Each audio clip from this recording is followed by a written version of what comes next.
Hi. If you have been using ChatGPT to get information in a good answer kind of manner from internet, you were essentially using a search engine coupled with large language model. Search engine could be Bing and the large language model could be GPT 3.5 or whichever GPT you are using. This lecture or this video is about a review of a very recently published paper on Archive. And what that paper is looking at is how can you mimic human mind or human brain and couple that with the search engine plus large language model approach for getting very high quality answers to your search queries. My name is Dr. Sridhar Panat. I'm a PhD from MIT. And this lecture is so special to me because the moment I came across this incredible paper on paperswithcode.com, I really wanted to talk about this and make this video. I went through this paper in full detail. It was published just on 29th July. So at the time of recording of this video, it's been hardly 2 weeks, right? And it has already 3.7K stars on paperswithcode.com. The GitHub repository corresponding to this paper has already 3.7K stars, large number of forks. And this paper that was published in Archive was presented by a group of researchers from China. In this lecture, we'll be going in deep into this paper, and I'll be making it as simple to understand for you as possible so that you can also appreciate this idea of MindSearch, which is mimicking the way human brains search for information in modular manner. So let's get into the video.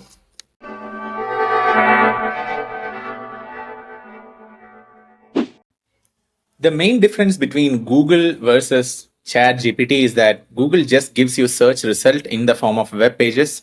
So it is not analyzing the information and giving it to you in a easy to consume manner. But Google gives you the most relevant web pages from internet so that you can go to the web page and read the info and understand it for yourself. On the other hand, when you use Google plus large language model like ChatGPT or GPT, you can get a direct answer to your search query from the internet. So Google will do the searching and GPT will analyze the information that you get from the search result and it will present it to you in a very easy to understand manner. But there are several issues with this, which we will discuss soon. And what this paper about MindSearch does is it looks at the idea of how can you combine a search engine plus large language model with the way human brain tries to get information.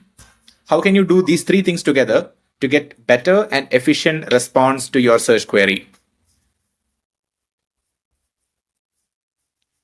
So if you just look at Google search, the great thing that Google has done is their algorithm is so good that whatever your search query is, it can give you the best possible information from internet in the form of web pages. So Google ranks the web pages based on relevance to the search query. So this is why many companies pay a lot for SEO, right? Search engine optimization is a huge, huge deal. Google does not alter the info. So whatever search results are coming in the form of web pages, those web pages appear as such. And as long as the content within those web pages are accurate, basically the Google search provides high accuracy results. But the problem is Google search engine cannot integrate the info, meaning it cannot interpret what is the content of these web pages and give you an answer to your query. It cannot do that. You have to read and inform yourself. It's up to you for what to interpret from these web pages. It's up to you to spend, let's say there are 6 relevant web pages, and if it will take you 3 hours to go through all these web pages in detail, it's up to you. You have to do that work and you have to find the info. You have to take the decision if you are searching regarding something to take a decision. Now, if you combine LLM with search engine, you combine the power of both. You get the best of both worlds. So search engine is incredible at seeking info, but they cannot integrate the info. But large language models have incredible capacity to for interpreting language and for also reasoning.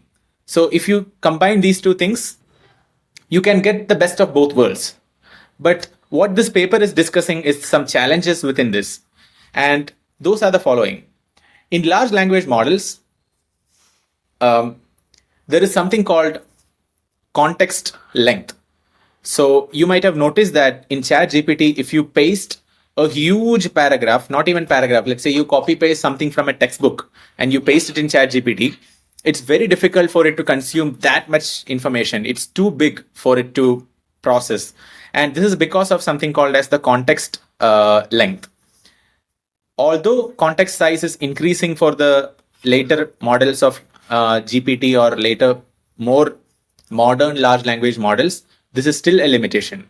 So basically, when you are searching and finding hundreds or thousands of web pages as a result, there is not only a huge amount of noise, but also because the info in these pages are so huge, LLMs will get overwhelmed because there are a lot of search results to process. And for whatever reason, if the question that you are asking is a little bit complex, search engine cannot retrieve the results very accurately. It can actually misinterpret your intention. You might have noticed that you might be asking something, but the search engine Google is providing you something else as the response. So what can you do to kind of solve this challenge? You can try to mimic human brain. So what is so special about human brain in this context? Let's look at a very simple problem that we might be trying to solve at least some point in our life. Let's say we want to buy a new car. How do we decide what car to buy, or how do we find the relevant info corresponding to this? Let's see how, as humans, we take this decision or we find information that is relevant to buying a car. We first define our requirements, whether the car is for just for you and your partner or your kids to travel, whether it's for just going to office and coming back within a short distance, whether it's for long trips, whether it should be heavy duty, all those things. Then you try to initially get some basic info, which are corresponding to each of your individual requirements. And based on the info, you might redefine your constraints. Initially, you might have said that, okay, my constraint is I want this CC engine, etc., and this is the budget, etc. But once you get the basic info, you might redefine your constraint of the CC of the engine because you might notice that the budget is exceeding your limit. And then based on that, you will learn, after you redefine your constraints or change your requirements, you will learn more info. And at the end of all of this process, you will have a lot of options to compare. And you integrate all of this information, which you got as a result of an iterative process. And then you take a decision to buy a car. So we are not going in a linear fashion. We are not taking all the information into consideration at once. We are sequentially getting info related to individual requirements that we may have, and then we will take the decision. So this whole process can be represented using something fascinating called graph network.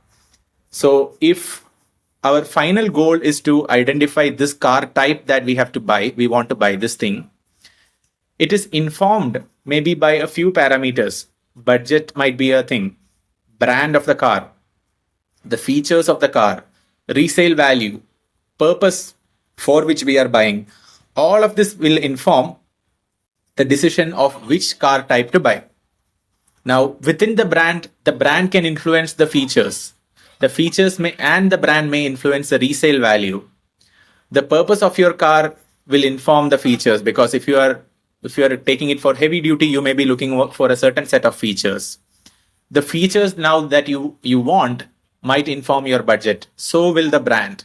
So this is like a complex web of sub-queries associated to a simple query of, I would like to buy a car to drive to office on a daily basis. My budget is 12 lakh rupees and I want a Maruti car, and please tell me what car type to buy. This is a simple query, but there are so many other complex sub-queries that we are seeking the answer to. And somehow all these sub-queries are kind of interlinked with each other.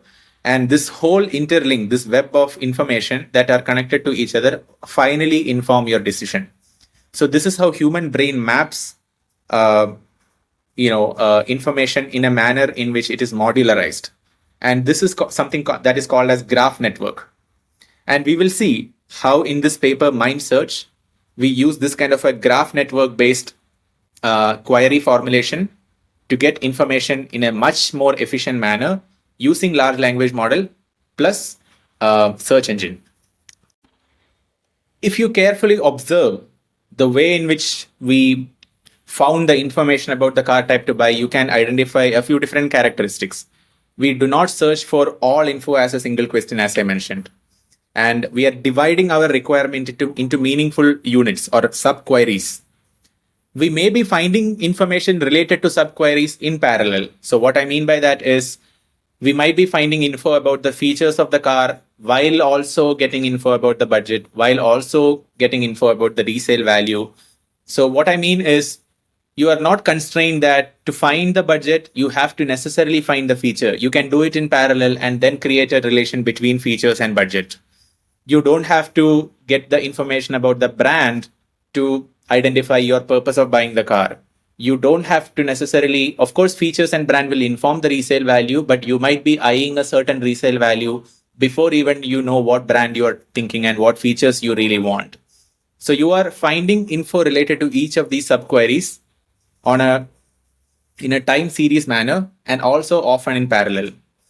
But once we have answers or information corresponding to all these subqueries, we can analyze the info as a whole, which will inform our decision to buy the car. So can we do something similar? Like, can we mimic the brain like this in the search plus LLM method? And that is what this paper on MindSearch is trying to do.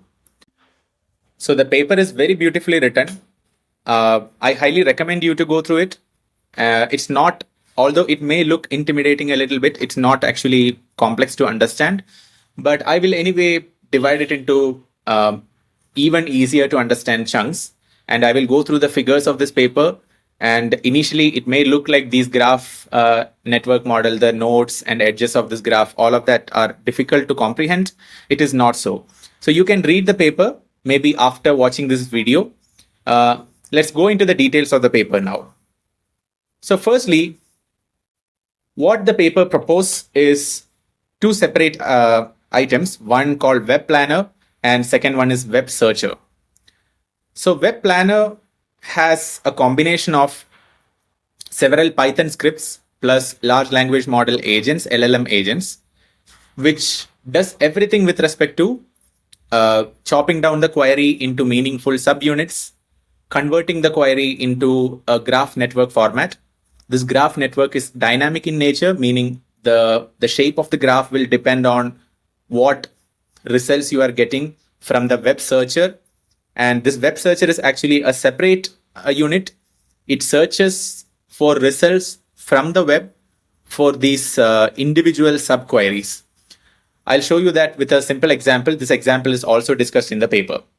So let's say the question that you are asking or the query that you have to the LLM plus search engine is, could you introduce one video game produced in China with details? So if you were a human, how would you go about this? You will initially try to identify what are the different video games that were produced in China recently that are maybe popular. You will find maybe its popularity index or something else, some other parameter. Then you will decide to talk about one video game to whoever is asking this question, maybe one popular video game. In this case, Web Planner plus Web Searcher modules will do exactly the same. So the original query is converted into a dynamic graph by the Web Planner. So instead of searching for one video game in China, Web Planner will rephrase it. There is an LLM. So whenever you see this little guy, you can assume that it means a large language model agent is involved. And to represent the fact that you need to search for a few different video games, first a graph is created with a root node. So this is like a default node. Root node is a default node. And to that, a new node is added. And this new node consists of the initial search query. Initial search query is the search query that is used by the web searcher to get the initial set of search results, which you will not see as a user. You will only get to see the very final response, but in between, there are a bunch of conversations happening between the web planner and the web searcher. So here you can see that instead of one video game, the web planner is going to reframe the query such that a few different video games in China are being searched. So find a few popular games, then pick one, and then find its details, right? That's what we are going to do. Now, web planner will ask web searcher to search for this modified query. This is the modified query, video games in China rather than one video game in China. And let's say this web searcher gives you a few different results. So this is all done through API calls. So API, if you don't know, it's like a gateway into, let's say, if you have Google Search API, you can operate Google Search without going into google.com. You can call the Google Search through using this thing called API. I don't want to go into the details of what exactly is an API into this review video. That's not the point. But just understand that API is like a gateway into operating whatever is that feature. So in this case, the feature is web search, and the API allows you to do the search without going into the website of Google. So you will have a bunch of search results. So just look at the search result. Page 1 is about epic Chinese video game that aren't Genshin Impact. Page 2 is about Chinese video games expanding globally. Page 6 is about top 5 gaming campaigns that bust China's Gen Z. Now, if you look at this, you can already see that page 1 and page 6 are relevant. Page 2 is not really relevant. So this page, relevant page selection is done by LLM agent. And why is this so important? Because Google search may give you a bunch of, let's say 10, 15, 20 pages. The LLM won't be able to process that many pages because it may exceed the context size. The amount of information that is present in these pages may exceed the context size of what the LLM can handle. So first, what an LLM agent does is, so you have a separate LLM agent in the web searcher, and its only job is to identify those pages that are relevant. So it said, okay, page 1 and page 6 are relevant. Then there is another LLM that will basically, after this page is selected, it will summarize the content in page 1 and page 6 to respond to the original query, which was video games in China, to just give the names of the video games: Genshin Impact, Black Myths, Wuhong. All of these are, I guess, Black Myths, Wuhong, Naraka, Blade Point. All of these are, I guess, video games. I have not played these, but I assume these are very popular. Now, where was these search results summarized from, or these game names summarized from? These were summarized from page 1 and page 6.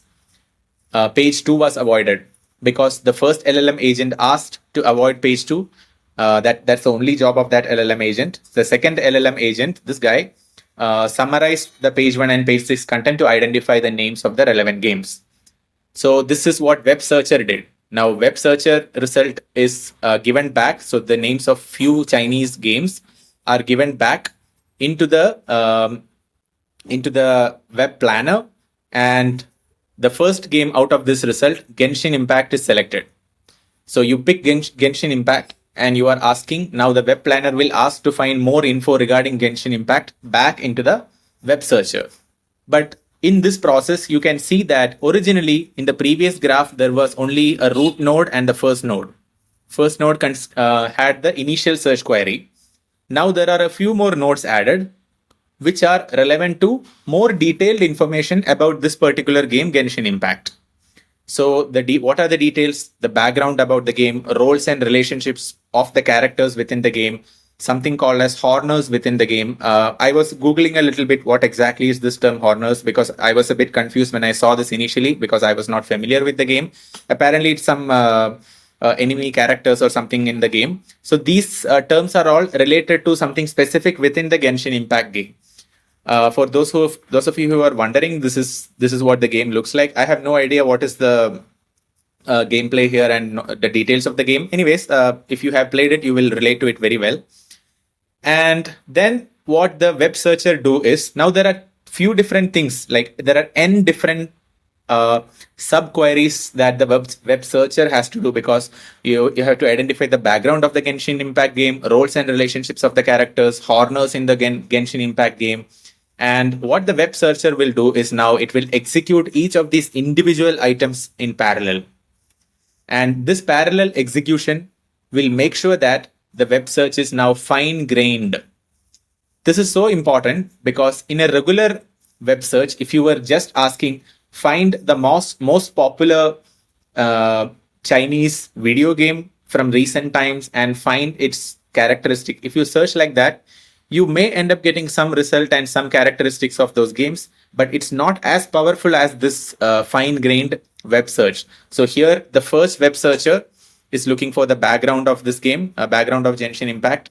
Then Genshin Impact, and second web searcher is looking for roles and relationships like that. The nth web searcher is looking for the honors within this game. So each web searcher has a separate role. Now what happens? Each of these searchers, web search will give a separate search result, right? So then that result is now compiled. The response from the first one, second one, third one, etc. are compiled, and then this compilation of these responses by large language model agent is then used for converting this whole thing into a final response. So maybe the final response will look something like Genshin Impact is a famous or the most popular game. It is like this. The gameplay is like this. These are the main characters, and these are the relationships and roles of these characters. It's a multiplayer game, whatever. It will give all the details about this game. And if you look at the way in which this response was arrived, it was through a few different large language model agents and also a few different sub-queries. It was not a result of one single query and one single prompt, one single rephrase query using the large language model. It was a few different LLM agents, and there was an iterative process, and only this final response will be seen by the user, which is us. So this is exactly how MindSearch algorithm works. So the web searcher itself has a few details. I already covered this, but I just wanted to show you this in the context of the actual figures that were used in the paper. So this screenshot snippet that you see right now is like an actual figure from the paper. So the question that is posed to the web searcher is split into few subqueries. And this subquery rewriting is done by LLM agent. Then each of these subqueries are separately searched by the search API. So if Google or Bing is used, API calls are made. Then what happens is the subquery will give you responses separately. All those results are merged, combined into one single document. Now, you cannot use this entire document to produce the final response. The problem is large language models have context limitation. So there is another LLM agent, which I mentioned earlier, whose only job is to say, okay, this result and this result are relevant. The second one is not relevant. So it selects the page, and there is also like a Python crawler here to get the relevant info from those selected pages. And then this creates a detailed web content from those selected pages. Now there is another LLM agent which will summarize the content from these web pages which are selected by the previous LLM agent, and this will convert the whole thing into a meaningful response that a human can interpret. So this is how the MindSearch algorithm overcomes the context exceeding issue in the normal LLM plus search engine framework. So one question that you may have naturally is, what is so special about this graph-based representation of queries? Although you saw that in the context of purchasing of the car, you might want to see that in the context of how it works in the search engine plus LLM usage, right? So let's look at this query. Let's say the query is summarize best paper from major ML conferences in 2023 from NeurIPS, ICML, ICLR, and provide an overview of trends in several popular fields. Now, this is a very complex query. Even for a large language model, this is very complex. Although it can do the job, the quality of the results may not be so good. This will definitely not work with just the search engine, right? As you might have already concluded, because this is such a complex query. Now, here we look at what the web planner and web searcher does separately. Let's look at the initial graph structure. So in this query, there is clearly three things being asked: NeurIPS paper, ICML paper, and ICLR paper. So what the web planner initially does is, there is a default node called as this root node. Root node is initiated irrespective of what is your query. So this is like a default node. And then your original query. So your original query is this big paragraph, right? Your original query is stored in the first query node.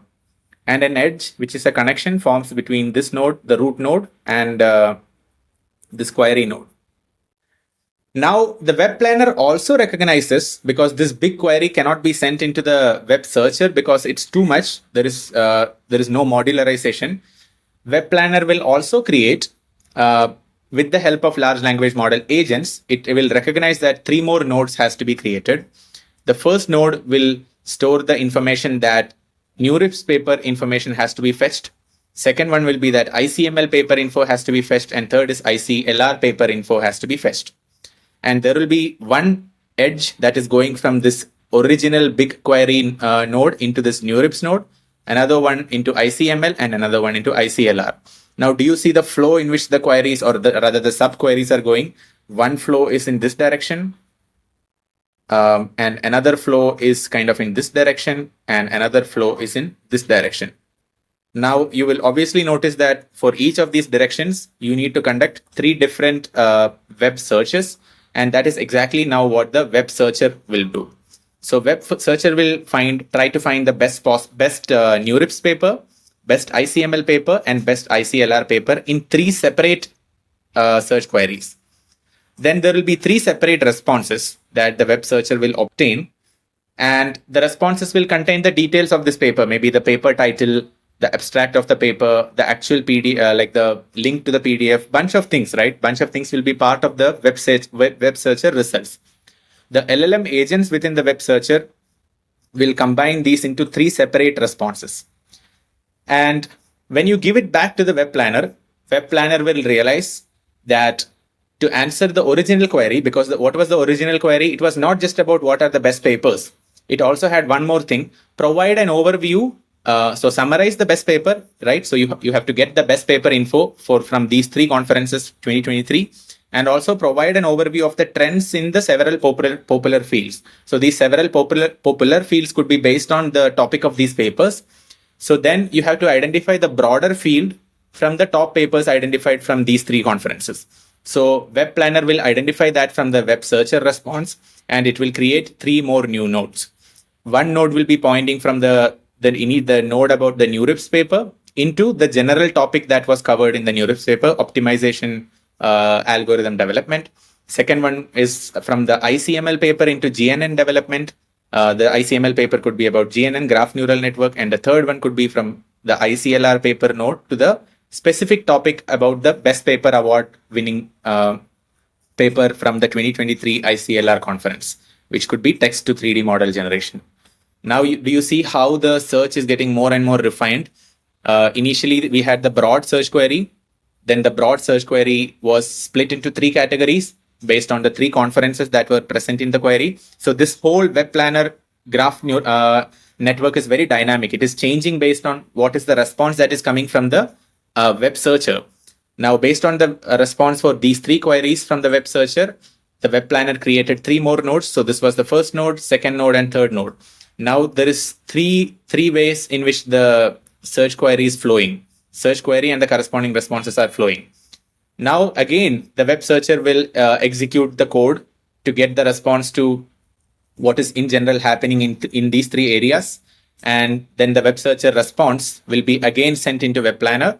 And then the final node for the web planner is a response node. So it starts always from a root node and it ends in a response node. You can also represent it, say, by having one single response node. Like it could just be one response node instead of 3 separate response nodes. So all of these GNN development, text to 3D model generation, and optimization algorithm, all of them can be connected to one single response node. So if you look at the way in which web planner has structured this query, it starts always with the default root node. And then based on the query, it will split the nodes into n number of parts. Then there will be sub nodes originating from the previous nodes. And then after all of it, there will be multiple iterations between the web planner and the web searcher. And based on that, there will be a response node forming. So you will always go from a root node to the response node.